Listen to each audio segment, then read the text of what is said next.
Hey everyone, and welcome back to Digital Dispatch. It's Friday, November 15th, end of the week. And what a week it's been. I don't know about you, but I'm still processing everything that happened with Trump's election win last week. Definitely a lot to unpack. And the implications are huge, reaching far beyond just politics. You said it. And today we're zeroing in on one area you might not have considered yet. FinTech.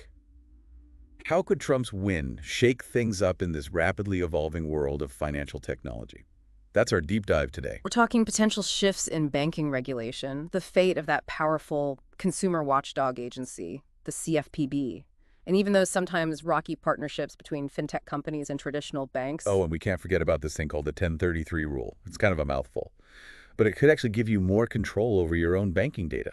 Sounds pretty interesting, right? It is. But before we get ahead of ourselves, let's take a quick snapshot of the fintech landscape as it stands right now, just to set the stage for where things might be headed. Okay, so for anyone who needs a quick refresher, what is fintech exactly? Think of it as this bustling intersection of technology and finance, where innovative apps and services are disrupting traditional ways of banking, lending, investing, you name it.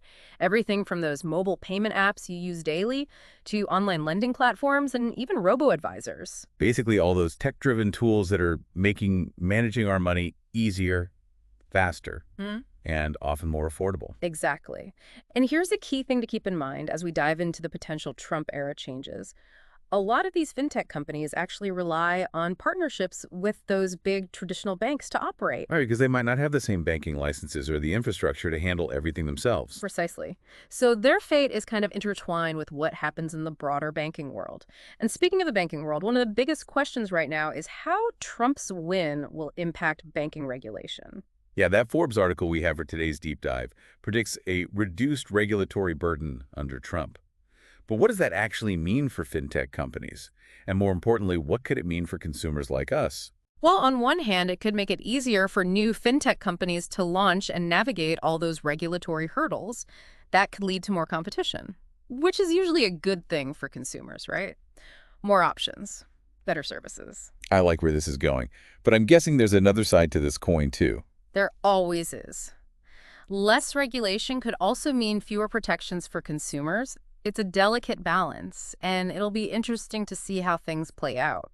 For example, the Forbes article specifically mentions two things that could be on the table now: a payments charter and a merger shot clock bill. Those sound pretty complicated. Break it down for us. What do those even mean? Not as complex as they sound, actually. A payments charter would basically give certain fintech companies the ability to process payments directly without needing to partner with a bank. Think of it like this. What if your favorite budgeting app could suddenly handle your payments directly without going through your bank? That's what a payments charter could enable, potentially leading to lower fees and faster transactions for you. Oh, okay. So more independence for those fintech companies, which could mean more innovation and potentially better deals for us. Got it.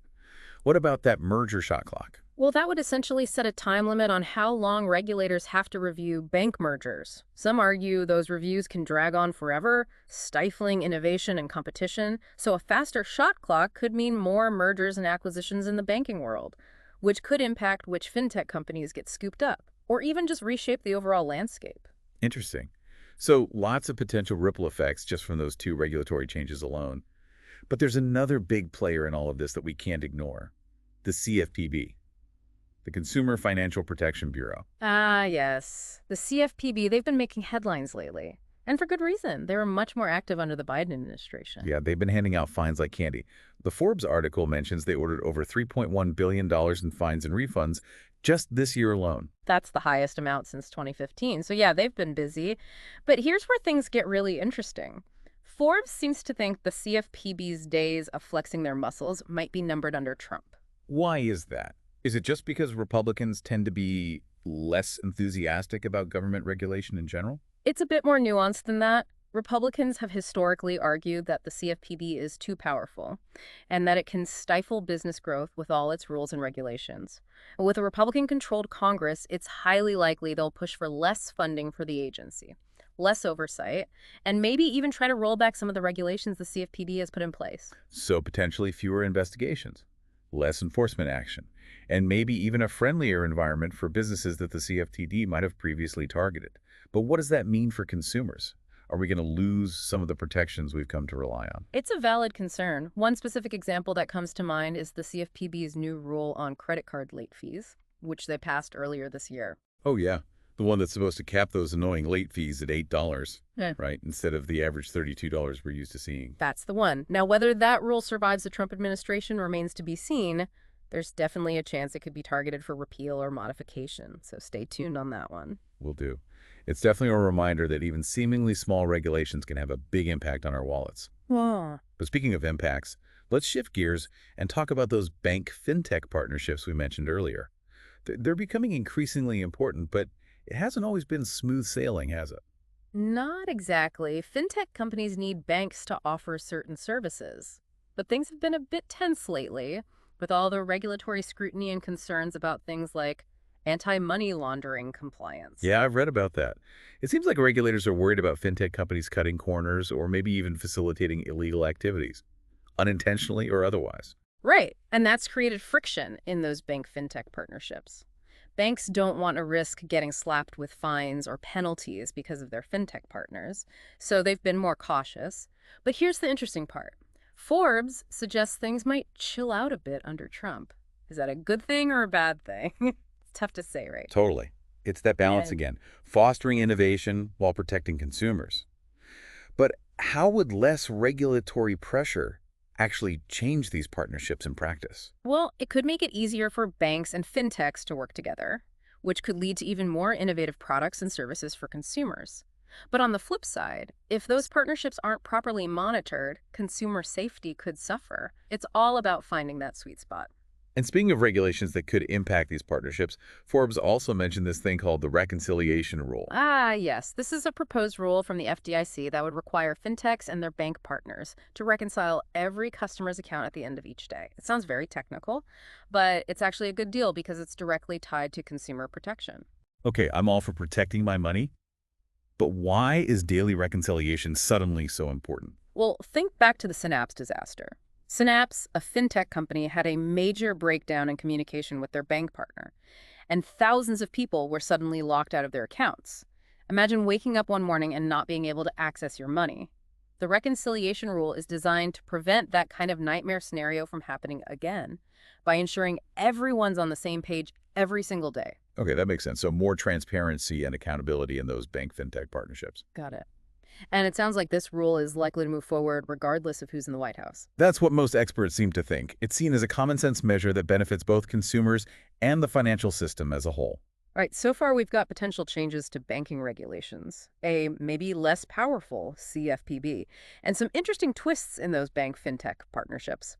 But there's one more big topic we need to tackle, the 1033 rule. This one seems to be all about putting you, the listener, in the driver's seat when it comes to your financial data. Exactly. The 1033 rule aims to give you the right to access and share your own banking data with any third-party app or service you choose, without needing permission from your bank. Think of it this way. Have you ever wished you had more control over how your financial information is used and shared? Well, the 1033 rule is all about that. That sounds pretty empowering. But how does it actually work?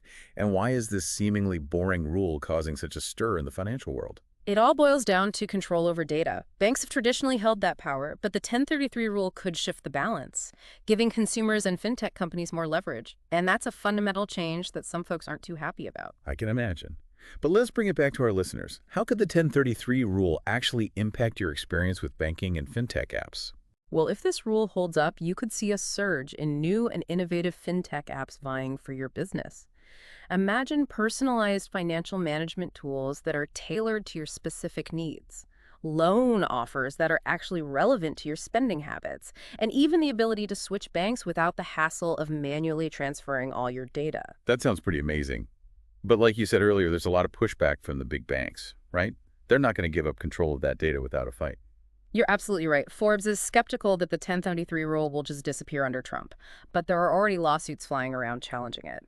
It's going to be a long and messy battle, but the outcome could have major implications for the future of fintech. So buckle up, folks. It sounds like the fintech world is in for a wild ride in the wake of Trump's victory. We've got potential regulatory shakeups, the fate of the CFPB hanging in the balance, and this battle over data control that could reshape the entire landscape. It's a lot to process. But that's what we're here for at Digital Dispatch, to help you make sense of it all. And as always, we want to hear from you, our listeners. What are your thoughts on all of this? Have any of these potential changes surprised you? What are you most curious about? Hit us up on social media platform and let us know. We're always listening, and your feedback helps us shape our future deep dives. We're all in this together, trying to navigate this ever-changing digital world, so let's learn from each other and keep the conversation going. And one final thought before we move on to part 2. With all these changes on the horizon, one thing's for sure. The fintech world is about to get even more interesting. So stay tuned, folks. We'll be back in just a moment with part 2 of our deep dive into the world of fintech. See you soon. Welcome back to part 2 of our deep dive. We've been exploring how Trump's election victory could shake things up in the world of fintech. So far, we've covered potential changes to banking regulation, the uncertain future of the CFPB, and the increasingly intertwined relationship between banks and those agile fintech companies. It's a complex landscape, for sure, but it's also incredibly fascinating because fintech is really at the forefront of so many important changes in the financial world. It is. And one thing that really stands out to me is how fintech is making financial services more accessible to people who might have been excluded in the past.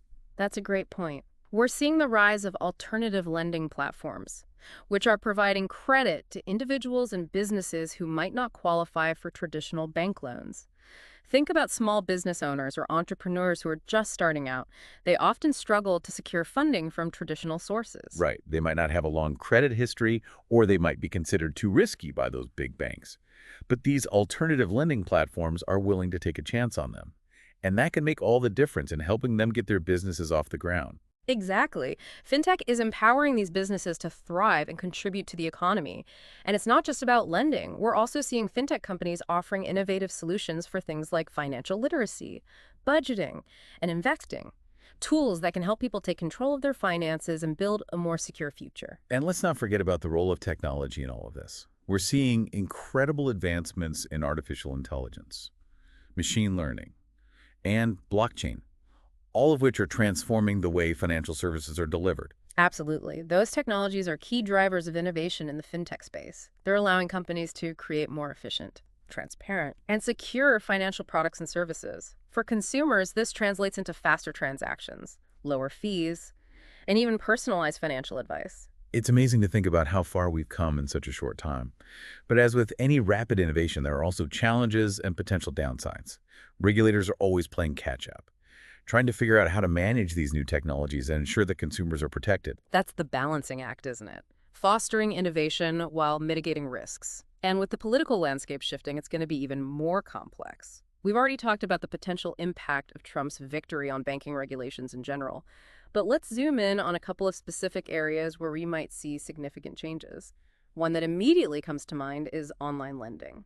Online lending has exploded in popularity in recent years. It's so much more convenient than going through a traditional bank. And often the rates are better too. I've definitely used online lenders before for personal loans. It's become a go-to option for many people, but online lending has also attracted scrutiny from regulators, particularly around issues of transparency and fairness. There have been concerns about predatory lending practices, hidden fees, and high interest rates that can trap borrowers in a cycle of debt. It's definitely a buyer beware situation. You have to do your research and make sure you understand the terms of the loan before you sign anything. Exactly. And under a Trump administration, with its focus on deregulation, we could see a rollback of some of the consumer protections that have been put in place to address those concerns. That's what some experts are predicting. And it could have a significant impact on borrowers, especially those who are already vulnerable. It's something to keep a close eye on for sure. Another area where Trump's victory could have a major impact is blockchain technology. It's already disrupting the financial industry in countless ways, and its influence is only going to grow. Blockchain is one of those things that I find both fascinating and a little bit intimidating. It has the potential to revolutionize so many things, but it's still kind of a mystery to a lot of people. It is. But at its core, blockchain is all about decentralization and transparency. It allows for secure and transparent transactions without the need for a central authority like a bank or a government. Think about it like a digital ledger that's distributed across a network of computers. It's incredibly difficult to tamper with, which makes it very secure. So it could potentially make financial transactions more efficient, less expensive, and more secure. Exactly. And it's not just about money transfers. Blockchain has applications in everything from supply chain management and voting systems to digital identity and intellectual property protection. It's mind-blowing. But how does Trump's victory fit into all of this? Well, with his pro-business stance, we could see a more favorable regulatory environment for blockchain companies. That could lead to more investment and innovation in this space, potentially accelerating the adoption of blockchain technology across various industries. It's exciting to think about all the possibilities, but it's also important to acknowledge that there are risks and uncertainties associated with any emerging technology. Absolutely. Blockchain is still in its early stages of development. There are technical challenges, security concerns, and regulatory hurdles that need to be addressed. It's not a magic bullet, but it definitely has the potential to transform the financial landscape in profound ways. And it's something we'll be following closely here at Digital Dispatch. We've covered a lot of ground in this deep dive, from the basics of fintech to the potential impacts of Trump's election victory. But we always want to hear from you, our listeners. Your perspectives and insights are invaluable to us. What are your thoughts on all this?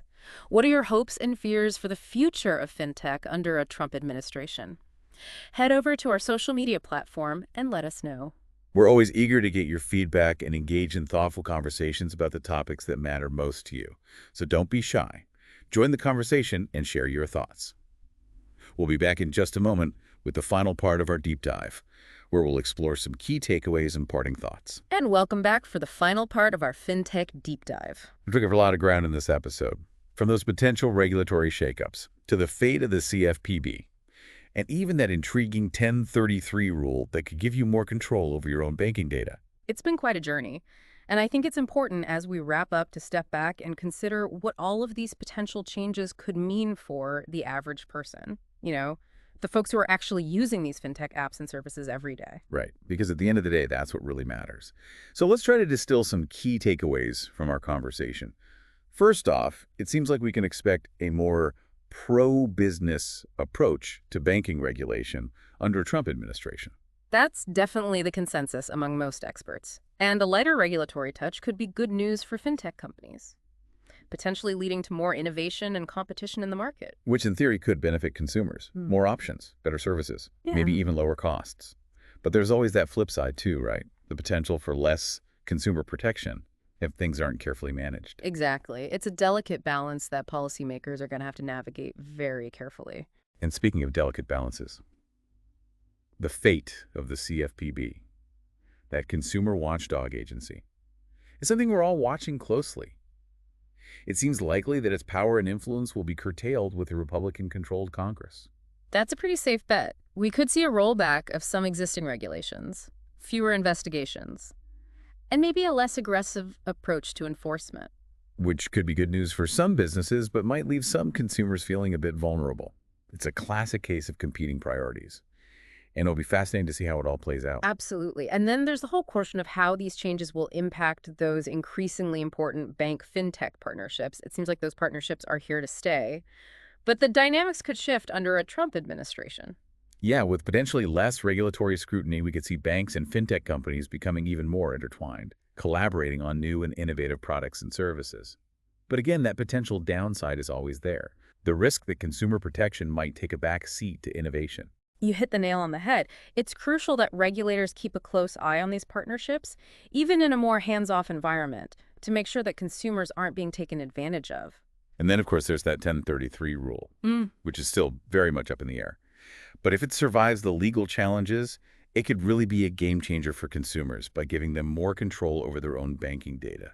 I'm really rooting for this one. I am too. It would be amazing to see a world where consumers have the power to seamlessly share their financial information with any app or service they choose, without having to jump through hoops or get permission from their bank. Imagine the innovation that could unlock. It's an exciting prospect, but it's far from a done deal.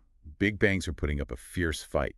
So we'll have to wait and see how those legal battles play out. It's a reminder that the world of fintech is constantly evolving, and there are always winners and losers in these big shifts. But one thing's for sure, it's a fascinating time to be following this space. Couldn't agree more. So as we wrap up this deep dive into the potential impacts of Trump's victory on the world of fintech, we want to hear from you, our listeners. What are your thoughts on all of this? What are you most excited about? What are your biggest concerns? Head over to our social media platform and share your insights. We love hearing from you. Your feedback helps us shape our future episodes and ensures we're covering the topics you're most interested in. We're all in this together, trying to navigate this rapidly changing digital world. And we believe that knowledge is power, so let's keep the conversation going. Absolutely. For those who want to delve even deeper into any of the topics we've discussed, be sure to check out the show notes. We've included links to that Forbes article we mentioned, along with some other insightful resources. And with that, we'll wrap up this episode of Digital Dispatch. Thanks for joining us on this deep dive. And we'll see you back here for another exploration of the trends shaping our digital world. Until then, stay curious.